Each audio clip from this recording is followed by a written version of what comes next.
골로새서 2장 6절 7절 말씀입니다. 우리 함께 봉독하도록 하겠습니다. 시작.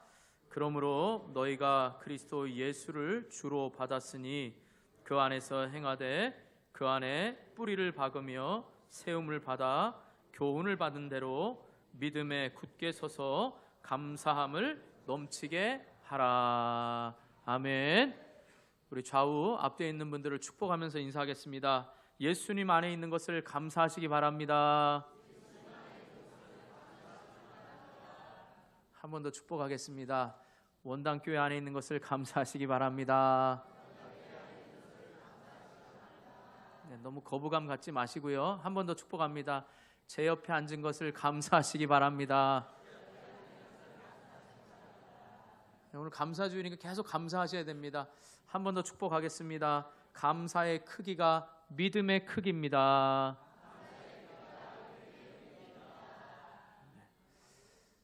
여러분, 오늘 추수감사주일입니다.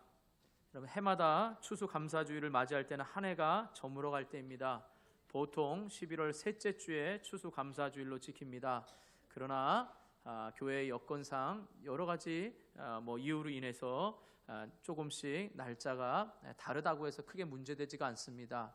왜냐하면 추수감사주일 자체가 추수하고 나서 드리는 예배가 아니라 1년 동안에 하나님 앞에 감사할 것을 드리는 절기이기 때문에 바로 추수감사주일인 것입니다. 그러니까 여러분 꼭 이 교회 이상하다, 여러분 이렇게 생각하시지 마시기 바랍니다. 이 자리에 와서 추수감사주일을 지낼 수 있는 것을 감사할 수 있기를 축복합니다. 추수감사주일에 성찬식을 할 수 있는 것을 감사할 수 있기를 축복합니다. 여러분, 사실 매주가 감사하고 매일매일이 감사하고 매 순간순간이 감사합니다. 그런데 오늘은 특별히 감사해 드리는 이런 것과 같습니다. 여러분, 아내와 남편 사랑하시죠? 왜 이렇게 작아졌습니까? 벌써부터 작아지면 안 되는데. 아내와 남편 사랑하십니까? 자녀들 사랑하십니까? 그러면 내가 미워하는 사람을 위해서도 사랑하십니까? 오, 대단하십니다. 네.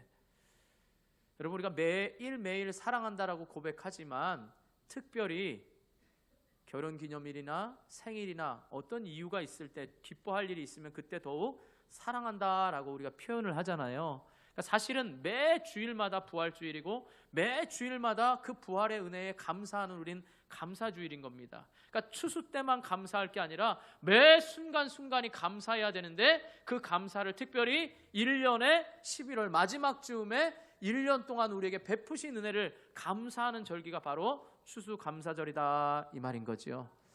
그러니까 여러분, 오늘 하루만큼은 하나님 앞에 모든 일에 하나님으로 인하여서 감사가 많아질 수 있기를 주님의 이름으로 축복합니다. 자, 우리가 이 말씀 두 절만 짧게 봤지만 골로새서의 잠깐의 배경을 좀 이해하는 게 필요합니다. 골로새서는 바울이 감옥에서 쓴 서신입니다. 그래서 옥중서신이라고 하죠. 그래서 에베소서, 빌립보서, 골로새서, 빌레몬서, 이 네 가지 서신이 옥중서신이라고 합니다. 그런데 특별히 이 골로새서는 이단들이 지금 골로새 교인들을 유혹하고 넘어뜨리니까 예수님이 사역에 있어서, 신분에 있어서 예수님이 탁월하다라는 것을 골로새 교인들에게 알려주면서 이단으로부터 흔들리지 말고 너희들이 믿음의 올바른 거룩한 생활을 살아라 라고 말하는 이 서신이 바로 골로새입니다. 이해하셨죠? 자, 그래서 이 시간은 본문을 통해서 왜 이런 상황 가운데 이미 바울이 골로새서 1장 12절부터 18절에는 예수님이 교회의 머리가 되시고 만유의 으뜸으로서 모든 이단보다 탁월하다는 것을 말하고 난 다음에, 그리고 이 말씀이 주어졌는지 이 시간 이 말씀을 통해서 우리가 감사의 중요한 원리를 좀 살펴보면서 은혜를 나누려고 합니다. 자, 먼저 감사의 근거가 뭐냐라는 거죠. 감사의 뿌리가 뭐냐? 우리가 본질적으로 모든 형편과 여건에서 다 형편과 환경을 보지 않더라도 감사해야 될 뿌리, 근원이 뭐냐라고 하면 6절 말씀 한번 보겠습니다. 6절 같이 읽습니다. 시작.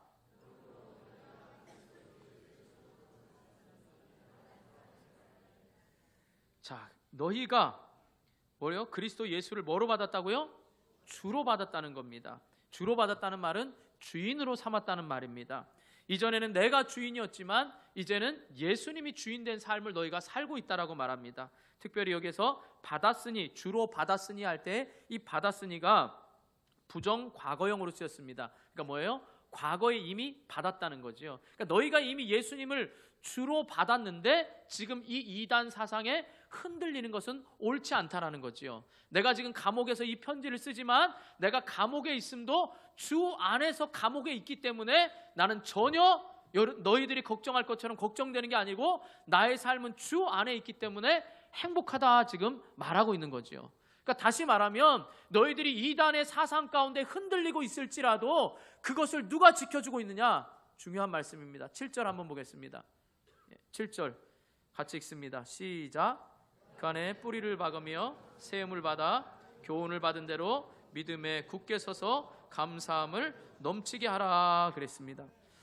자, 그 안에서, 예수 안에서죠. 예수 안에서 예수님이 내 삶의 주인이 되셨다는 거예요. 그런데 그 주인 되심이 어떻게 되냐라고 하면 바울이 여기서 식물에 자라는 것과 건물이 세워지는 것을 비유로 해서 지금 말하고 있어요. 그게 어떤 말씀이냐? 그 안에 뿌리를 박으면이에요. 예수 안에 뿌리를 박으랍니다. 이게 뿌리를 깊이 내리는 겁니다. 그런데 이 말씀은 시편 1편에 보면 나무가 시냇가에 심기워져서 과실을 맺는다 할 때 그 나무가 어떻게 해요?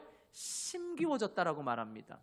이 말은 무슨 말이냐? 이 말은 수동태로 쓰였습니다. 명령형, 현재, 분사, 수동태. 그러니까 계속해서 현재도 명령하고 있는 거예요. 어떻게 명령하고 있느냐? 계속해서 예수 안에서 뿌리를 박고 살아랍니다. 흥미로운 건 뭐냐? 수동태라는 거예요. 근데 이게 또 신적 수동태입니다. 수동태는 뭐예요? 내가 능동적으로 하는 게 아니라 누군가에 의해서 심겨진 거죠. 시냇가에 심은 나무가 자기가 혼자 심은 게 아니라 누군가에 의해서 심겨졌잖아요. 여러분, 나무가 혼자 걸어다니면서 여기 물이 없네 이러고서 딴 데 가서 심어집니까? 누군가에 의해 심겨지잖아요. 그러니까 이 심겨졌다는 것 자체가 신적 수동태니까 누가 하신 거예요? 하나님께서 심겨놓으셨다는 거예요. 예수님 안에 창세 전부터 우리를 택하셔서 원당교회 교인으로 이 자리에 심겨놓으신 분이 누구라고요? 하나님이에요. 그러니까 우리는 그 안에서 시절을 쫓아 과실을 맺고 열매를 맺을 수 있게 된 거죠. 또한 뒤에 보면 뭐예요? 세움을 입었다. 건물이 세워가듯이 자라가는데 이 역시 똑같이 같은 형태로 쓰였습니다. 단어가. 그러니까 뭐예요? 명령, 현재, 분사, 계속해서 명령한다. 어떻게 해요? 예수 안에서 믿음의 성장이 있어야 된다. 그런데 이게 누가 해주는 거라고요? 역시 똑같이 신적 수동태니까 누구예요? 세워가는 것, 자라가는 건 우리 힘으로 자라가요? 하나님이 자라게 해주십니까? 하나님이 자라게 해주신다는 거예요. 그러니까 여러분, 지금 바울의 상황이 감옥에 있는 상황입니다. 그리고 골로새 교인들은 어떻게 해요? 이단의 유혹을 받고 있어요. 그런데 너희들이 감사해야 될 이유는 뭐냐? 너희들이 주 안에서 하나님이 너희를 예수를 믿게 하셨고 너희를 자라게 하신 분이 하나님이시니까 그 안에서 너희가 먼저 감사하라, 이 말인 것입니다. 왜 세상이 날 유혹하지? 왜 세상이 날 힘들게 하지? 내 환경과 여건 때문에 감사하는 게 아니라 내가 여전히 주 안에서 내 힘이 아니라 하나님의 힘으로 살아가고 있음을 감사할 수 있기를 축복합니다. 그러니까 여러분, 감사의 조건들 많을 겁니다. 1년에 얘기할 때마다 우리가 일일이 얘기하면 너무나 시시콜콜한 이야기들이 많을 겁니다. 뭐 어떤 사람은 내가 감사할 게 뭐더라 이러고서 몇 날 며칠 고민했는데도 안 써진다면 심각합니다. 진짜로 심각합니다. 여러분, 감사할 것이 너무너무 많습니다. 우리의 일상에 너무너무 많아요. 그래서 우리가 지금 제자훈련 양육반 하면서 제일 먼저 고백하는 말이 하나님의 특별한 은혜라는 거예요. 그냥 은혜가 아닙니다. 하나님의 특별한 은혜 가운데 우리가 매 순간 살아가고 있다라는 사실입니다. 왜요? 주님이 우리를 주 안에 심겨 놓으시고 그 안에서 자라게 하시는 분이 하나님이기 때문에 우리는 주 안에 있는 삶이 복된 삶임을 누구보다도 잘 알기 때문에 우리는 먼저 모든 감사의 근원이 주 안에 심겨지고 세움을 받는다라는 것으로 감사할 수 있기를 주님의 이름으로 축원합니다. 그러니까 여러분, 저와 여러분의 삶에 어떤 형편과 처지가 어렵더라도 내가 예수 안에 있다라는 이 사실로 인하여서 여러분이 흔들리지 마시기를 주님의 이름으로 축복합니다. 잠시 흔들릴 수 있습니다. 바람과 풍랑이 쳐서 심은 나무가 흔들릴 수도 있고 건물이 흔들릴 수도 있지만 그것을 버티게 하시고 견디게 하시고 이 예배의 자리로 오게 하셔서 끊임없이 뿌리를 내리게 하시고 건물을 튼튼히 세워가게 하시는 그분이 바로 누구다? 하나님이다. 그러니까 우리의 감사의 근원은 나로부터 시작되는 게 아니라 누구로부터 시작돼야 됩니까? 하나님으로부터 우리의 감사의 근원이 시작될 수 있기를 주님의 이름으로 축복합니다. 그래서 여기서 그 안에서 행하되라고 할 때는 주 안에서 살아가라는 겁니다. 주 안에서 나아가라는 겁니다. 그게 이제 우리의 삶이 주인이 바뀌었다는 얘기입니다. 그래서 우리가 잘 아는 갈라디아서 2장 20절 말씀 한번 스크린 보시기 바랍니다. 같이 읽습니다. 시작.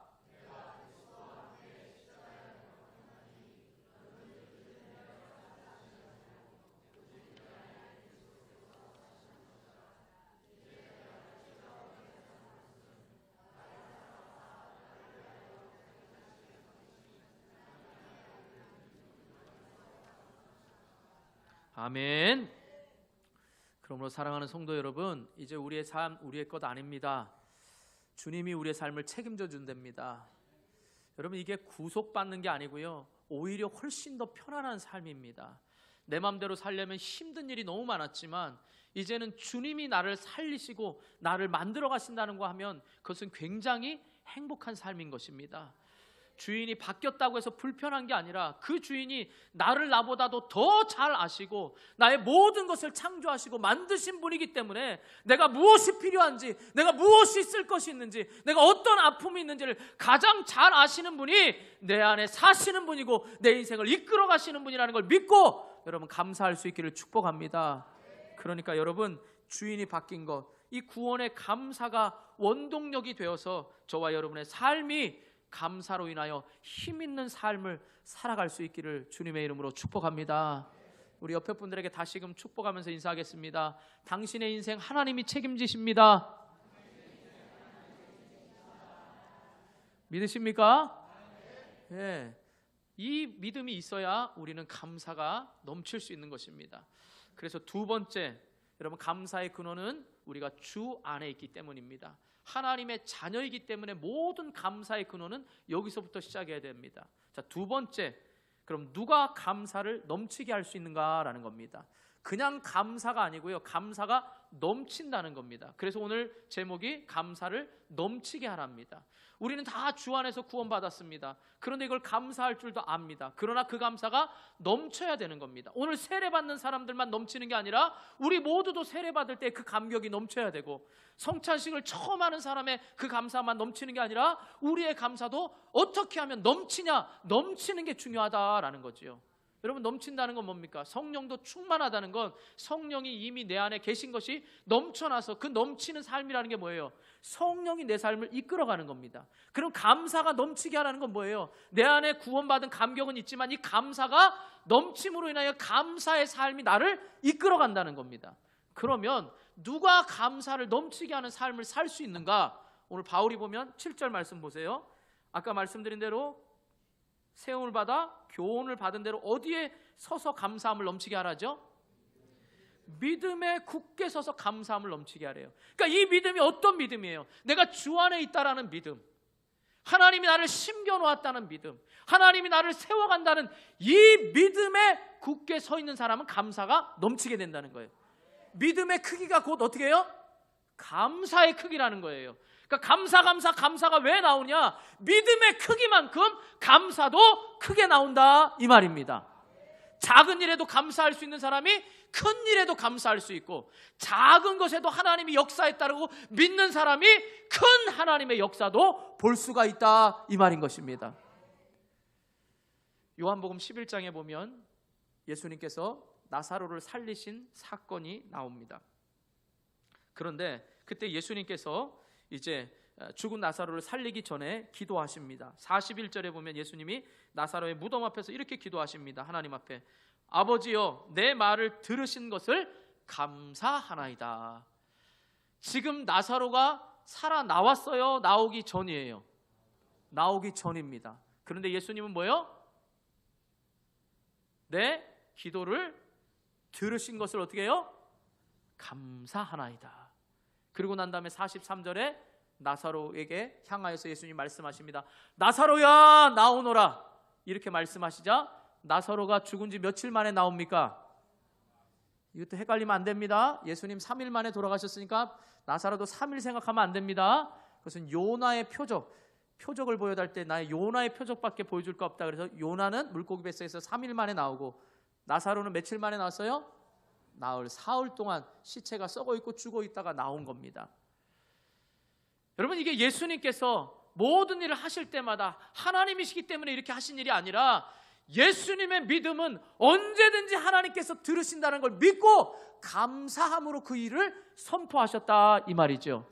그러니까 예수님의 믿음의 크기는 하나님이 이루실 걸 믿고 이미 감사하셨다는 겁니다. 그리고 제자들에게도 말씀하실 때 뭐라고 말씀하십니까? 요한복음 16장 33절에 너희가 세상을 이길 거다. 두려워하고 염려하지 말아라. 내가 이미 세상을 이기었노라 라고 완료형으로 선포하십니다. 할렐루야. 그러니까 여러분, 저와 여러분의 믿음이 얼마나 크느냐에 따라 감사함으로 담대히 나아갈 수 있음을 믿으시기 바랍니다. 일이 선행돼서 어떤 결과가 일어나니까 하나님 감사합니다. 내가 기도했던 게 일어나니까 기도했던 결과가 응답받으니까 하나님 감사합니다가 아니라 이미 주실 것을 믿고 감사할 때 그대로 되어지는 역사가 있을 줄 믿습니다. 여러분, 이 믿음을 가지시길 축복합니다. 다른 많은 믿음 가운데 여러분의 믿음의 크기가 감사의 크기로 바뀔 수 있기를 축복합니다. 그러니까 오늘 많은 믿음의 감사를 하시기를 축복합니다. 여러분의 습관에 오늘도 감사하시기를 바랍니다. 충만하다는 건 제가 계속 흘러간다는 거예요. 그 흘러가는 것이 나의 삶을 이끌어간다는 겁니다. 그러면 감사가 충만하다는 건 내 믿음이 충만해서 무슨 일을 만나든지 하나님이 하실 것을 기대감을 가지고 내 삶을 살아간다 이 말이죠. 여러분 삶에 염려가 되십니까? 감사하시기 바랍니다. 내 삶을 하나님이 책임진다라고 감사하시길 바랍니다. 어디로 가야 될지 헷갈린다면 여러분 감사함으로 여러분의 발걸음을 디딜 때에 하나님이 그 걸음을 인도하실 줄 믿습니다. 믿으십니까? 여러분, 그래서 오늘 하루만큼은 여러분 모든 일에 감사가 넘쳤으면 좋겠습니다. 오늘 여러분이 보는 눈으로 보여지는 모든 일에 감사할 수 있기를 축복합니다. 여러분 예배에서 감사합니다 해놓고서 집안에 딱 들어갔는데 그렇게 기도하고 그렇게 꼬시는데도 안 꼬셔지는 사랑하는 남편과 아내가 오늘 왜 이렇게 늦게 왔어? 이러면 어떻게 돼요? 감사합니다. 눈으로 보여지는 그 일에 먼저 감사해야 됩니다. 그리고 또 뭐요? 그 화난 표정 보일 거 아니에요? 눈으로 보여지는데 감사하고 귀로는 들려지는 모든 말에 감사할 수 있기를 축복합니다. 여러분, 아무리 처방전을 의사가 주어도요 그 약을 먹지 않으면 효과가 없습니다. 오늘 하나님께서 저와 여러분에게 주실 때 이 수많은 감사와 여러분 감사 절기를 지내면서 수많은 감사를 드렸지만 저도 이 말씀을 가지고 본문을 어디를 해야 될까 고민하다가 여러분 오늘 한 해만큼은 이 시간 감사 이후만큼은 여러분이 고민하는 모든 일들이 믿음으로 감사로 고백할 때마다 하나님 우리 성도들이 이 말씀을 듣고 믿음으로 선포하고 나아갈 때마다 그 믿음의 고백이 믿음이 되어서 그 믿음대로 되어지는 역사가 있게 해달라고 기도하는 저의 심정이 주님의 마음임을 믿으시길 바랍니다. 그래서 여러분 발걸음에 고민하고 있다면 그래도 이런 마음 갖지 마시고 여러분 마음의 순수함을 가지고 믿음으로 선포할 수 있기를 주님의 이름으로 축원합니다. 그래서 여러분이 충만할 때마다 눈으로 보여지는 것 감사하시고 귀로 들려지는 것 감사하시기 바랍니다. 그리고 우리의 모든 삶의 행동이 감사로 시작될 수 있기를 주님의 이름으로 축복합니다. 그래서 여러분 이런 비유가 있습니다. 이 비유만 드리고 마치겠습니다. 여러분 유명한 이제 목사님이 어쩌다가 강도를 만났습니다. 그런데 이런 고백을 했습니다. 내가 강도를 만났지만 내 몸이 상하지 않고 지갑만 뺏긴 것이 감사합니다. 또 그 지갑에 현금이 많이 없음을 감사합니다. 또 많은 사람들 중에 다른 사람이 아니고 내가 그 일을 당하게 하심을 감사합니다. 이렇게 감사를 찾았습니다. 그런데 여러분 우리 같으면 어떻겠습니까? 왜 하필 접니까? 왜 교회 나오다가 하필 이런 일을 당합니까? 또 왜 하필 오늘 현금을 많이 가지고 왔는데 또 이럴 때 일이 당합니까? 여러분 이건 얼마든지 다르게 생각할 수 있습니다. 여러분 감사는 다른 게 아닙니다. 하나님이 내 삶을 주권적으로 인도하셔서 심게 하시고 들려지게 하시고 자라게 하시고 열매 맺는다는 그 믿음 안에서 뿌리와 세워감이 흔들리지 않을 때 충만하게 된다 그랬습니다. 그러면 여러분, 예수님이 믿고 감사하면서 그 일이 이루어진 것처럼 저와 여러분들도 그냥 맹목적으로 믿습니다 하라는 말이 아닙니다. 여러분에게 주시는 그 말씀을 믿고 오늘 그 말씀이 그대로 이루어짐을 믿고 할 수 있기를 주님의 이름으로 축복합니다. 그래서 저와 여러분의 이 추수감사주일이 감사로 인하여서 저와 여러분의 믿음이 더 커지고 이 믿음을 통하여서 하나님의 살아계심을 경험해서 매일매일 순간순간이 하나님의 기적을 경험하며 감사를 기대하며 살아갈 수 있기를 주님의 이름으로 축원합니다. 우리 기도하겠습니다. 우리 말씀 생각하면서 기도합니다. 하나님, 내 삶에 감사가 있었지만 이 감사가 내 믿음의 수준인지는 깨닫지 못했는데 내가 믿음 안에서 내 감사가 얼마나 드려지고 있는지, 또 아니면 하나님, 내가 주 안에 여전히 주님이 오른손으로 붙들고 계시고 주 안에 있다라는 이 감사를 놓쳐버리고 살아갈 때가 많습니다. 하나님, 내가 주 안에 있음을 먼저 감사하고 그 믿음 안에서 고백하는 삶을 살게 해달라고. 하나님, 내 입술이 눈으로 보여지는 것, 싫은 사람 보기만 할 때마다 미워했습니다. 내 귀에 들려지는 말들마다 싫어했습니다. 하나님, 이것이 오늘 보여지고 들려질 때마다 감사로 바뀌게 해달라고. 그래서 내 삶이 감사로 새로워지는 믿음의 삶이 되게 해달라고 우리 주님 한번 부르고 간절히 기도합니다.